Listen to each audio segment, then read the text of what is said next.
As a reader, have you ever found yourself deep in a reading slump without purpose or drive to read? Or alternatively, have you ever been obsessed with your yearly reading challenge, plowing through books and not really enjoying the process as much? I can tell you I have been in those treacherous waters and more, and since I'm only human, I will probably find myself there again. But recently I've been putting in a lot of effort into becoming a better reader so that I can fall in love with the process of reading again. And I want to share with you the things that worked for me so that you can do that too. So what does it mean to be a better reader? So that's subjective. I found there's no right way to read and there's no wrong way to read. As long as you're reading, that's incredible. It doesn't matter what you're reading, what format you're reading. But I found that engaging in certain habits can improve your reading and make it so that you're enjoying the process and getting the most out of your books. So the first thing I do when I find myself to be in a bit of a slump, and when I do pick something up, I'm not enjoying it and I'm just not feeling that spark like I used to. The first thing I do is just stop and ask myself this one simple question. What value does reading bring to my life? I think the most important way to start becoming a better reader is to identify your purpose. For some people that might be reading for fun, reading to learn something, reading to improve your vocabulary, and it could be a combination of so many things, but I think it's really important to find out individually to you what is the value that reading brings to your life. What kind of sparked that passion to begin with? What made you fall in love with reading and what made you become a reader? For me personally, reading is one of the most powerful things that I can do because it means I can just sit down and completely be absorbed in a story and I can forget everything else that's going on in my world. It actively forces my brain to slow down, calm down, and kind of categorize itself and focus on this one single task. And I'm also interested in reading to learn how to become a better writer as well. Really sitting down and reminding myself of all of these things really rekindles that flame and allows me to become more motivated and excited about reading. And you could just sit down and think about these questions, or you could write them in a journal. Whatever you want to do, I think this is just a great starting point to improve your relationship with reading. My second piece of advice is to just slow down. I think when we're really getting into a book or we really want to get through this book, I think it's really important to just kind of step back and remind ourselves to really make sure that we are absorbing every word and fully taking in the story at an adequate pace. I know some people are naturally more slower readers, some people are more faster, but regardless of that, I think it's important to really not try and speed through your reading. I know it's really tempting. A lot of us have a lot of books that they want to read, and even if a book is really exciting and it kind of compels you to read faster, I would implore you to just kind of try it and just slow down your reading and try to really enjoy it.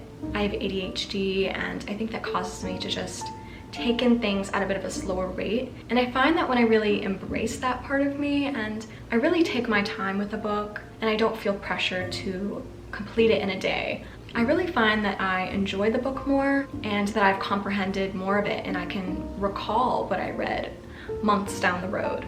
One of the things that I'm trying to improve about my reading habits is to just take everything in stride and accept the pace that I read at and try not to read any faster than is enjoyable for me. The third tip is something I don't really see very often, and that is to allow yourself to evolve as a reader. So just as you will change as a person over the course of a year, or even a few months, your reading preferences will change as well.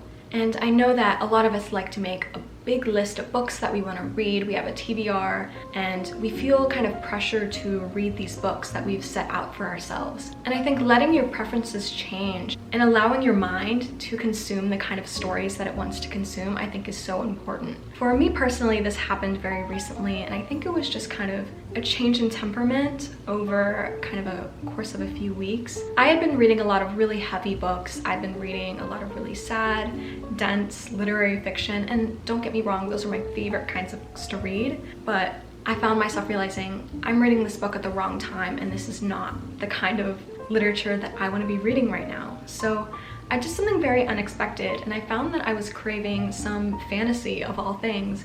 So I picked up The Hobbit by J.R.R. Tolkien. And now I'm normally not a fantasy person, but restricting ourselves in this way can really inhibit our enjoyment of reading and make reading feel more like a chore. So I just kind of leaned into it, even though it's not usual, it's not something that I was used to. I sat down and I read this book and I loved it.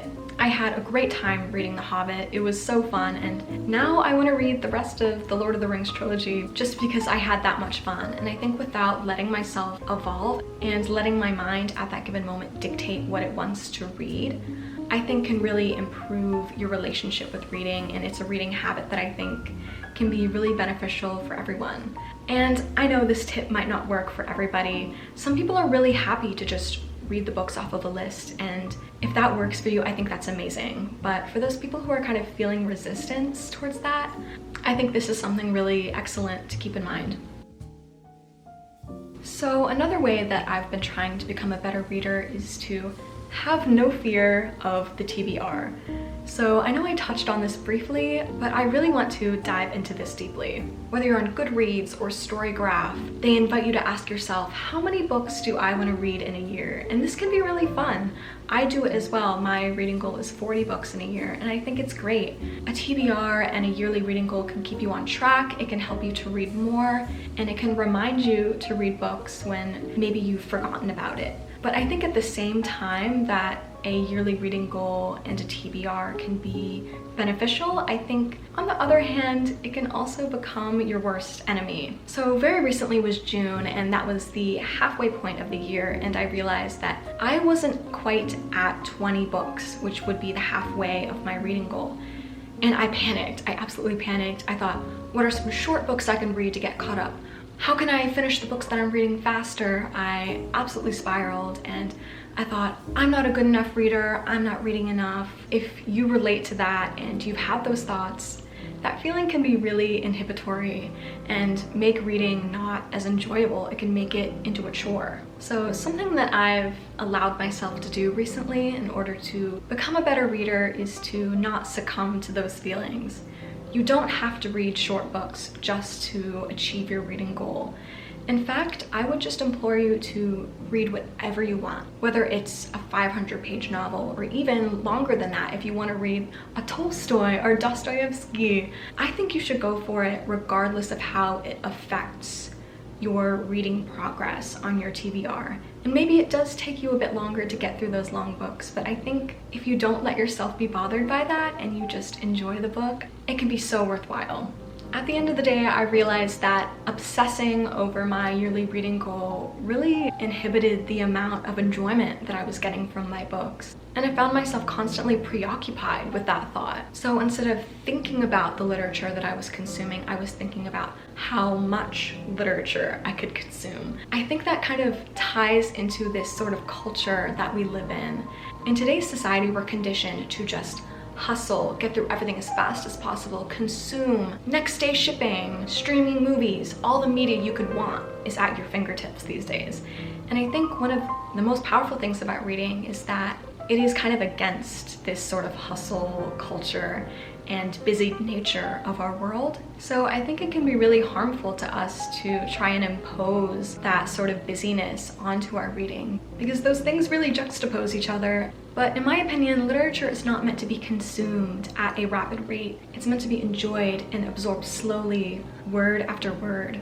So I think being mindful of the shortcomings of a yearly reading goal and not allowing it to bother me is something that has infinitely made me a better reader and significantly improved my relationship with reading as a whole. Something else that I've been working on to try and become a better reader is to actively improve my focus and attention span. So as I've said, I struggle with ADHD. I get distracted really easily. If my phone's sitting next to me, I will very likely pick it up instead of reading my book. And my mind is constantly going on with thing after thing. It's very busy up there. But even if you don't struggle with ADHD like I do, people still struggle with focus these days. In this world, I find that we are constantly preoccupied with something, and Our minds are always bombarded with excess stimuli, whether that's checking our emails or worrying about our work, worrying about school, and inevitably scrolling on social media to kind of avoid that worry. That's a hole that I fall into all the time, and all of these things in our lives are constantly vying for our attention. But I think being really intentional about improving our focus and trying not to let our obsession with technology get in the way of our enjoyment of reading. So something that has really helped for me is to schedule in my reading time. I don't do this all the time. I think scheduling can be a bit rigid and doesn't always work out well for me, but sometimes I will make sure that I have at least 30 minutes to an hour in my day where I'm completely focused, relaxed, and ready to read. So I think something that we don't often talk about when it comes to kind of scheduling reading is preparing to read. Something that I do is to really make sure that my mind is decluttered, it's empty, maybe I'll do some breathing to really kind of relax and prepare myself for a slower, less stimulating activity. Of course, reading is still very stimulating, but it's not going to give you that instant dopamine that, say, going on TikTok will. So I think preparing your mind and really getting into that relaxed, focused state, I think will make a world of a difference when you're trying to improve your focus and read for a longer period of time. A lot of people say that they can just crack open a book on the bus or in 5 minutes when they have spare time. And if you can do that, I think that's really wonderful. If you can actively focus during those few minutes that you have, I say by all means do you, but that's not me and that's not a lot of people. So I try to really make sure during the times when I do actively decide I want to use this time for reading, I make sure that my environment is quiet, that I'm not worrying about anything else, and my technology is far away. And making sure that I am having the best time possible with my book, because at the end of the day, I think that's what matters most. So the last thing, which I think is arguably the most important, is reading with intention. So this concept of reading intentionally can be very ambiguous, and I'm only going to get into it a little bit today, but this is something that I'm really passionate about. And this ties in directly with what I was talking about when we should read slower, and that is to really make sure that we are actively engaged with what we're reading and reading as presently, intentionally, and mindfully as we can. So what does that mean, and how can that make you a better reader? Sometimes as readers, when we're just reading for enjoyment, we consume things at such a rapid pace. A lot of the times, as soon as we finish a book, it's on to the next one, and we don't really take time to sit with the book before we move on to the next one. And I'm guilty of this. I know so many people who talk about books on the internet are guilty of this.